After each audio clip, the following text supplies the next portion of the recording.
Жыл сайын 25 қарашадан бастап 16 күн Қазақстан аумағында зорлық-зомбылықсыз акциясы басталады. Акцияның негізгі мақсаты өз құқықтары туралы хабардар ету, отбасылық тұрмыстық қарым-қатынастар саласындағы құқық бұзушылықтардың алдын алуы және әйелдерге қатысты зорлық-зомбылық жасауға бейім есепте тұрған тұлғаларды ескерту болып табылады.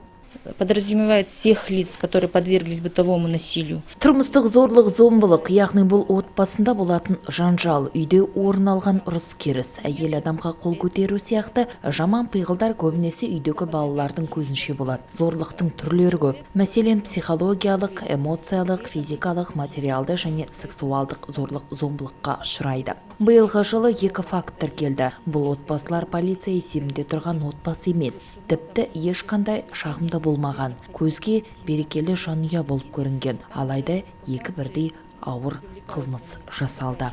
Екібастұз қаласының дағдарыс орталығына жыл басынан бері зорлық-зомбылық көрген 42 әйел көмек сұрап келген. Бұның өзі бойындағы қорқынышты жеңген әйелдердің саны ғана. Ал күйеуінен көрген әлімжеттікті жасырып, оны айтуға батылы жетпейтін әйелдер саны әлде қайда көп.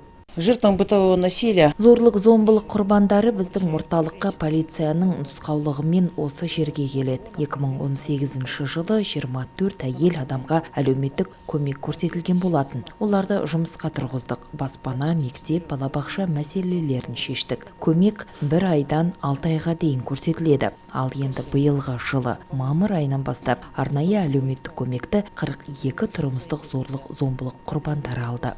Түрлі әлеуметтік ортадан шыққан әйелдердің басындағы жағдайлары бір-біріне ұқсас. Олардың барлығы отбасында зорлық көргендер. Дағдарыс орталығын паналап келген кейіпкеріміздің де мәселесі осы. 2 баласын жетектеген келіншек мұнда 6 жыл бірге тұрған жолдасынан қашып келген. Күйеуі ішімдік ішіп, 7 жасар қызына күн көрсетпеген кейіпкеріміз үйден кетуден басқа амалы болмаған. С годами сейчас у него... Әуел баста отбасын құрғанда ол осылай салынып ішпейтін. Қазір тіпті ішімдік ішуге деген құмарлығы артып барады. Ішіп алады да агрессияға беріледі. Біздің 2 баламыз бар, бірақ 7 жасар үлкен қызым біздің ортақ баламыз емес. Өзінікі болмаған соң ол ішіп алған кезде оны тәрбиелей бастайды, қол көтереді. Әрине, бұл маған мүлде ұнамайды.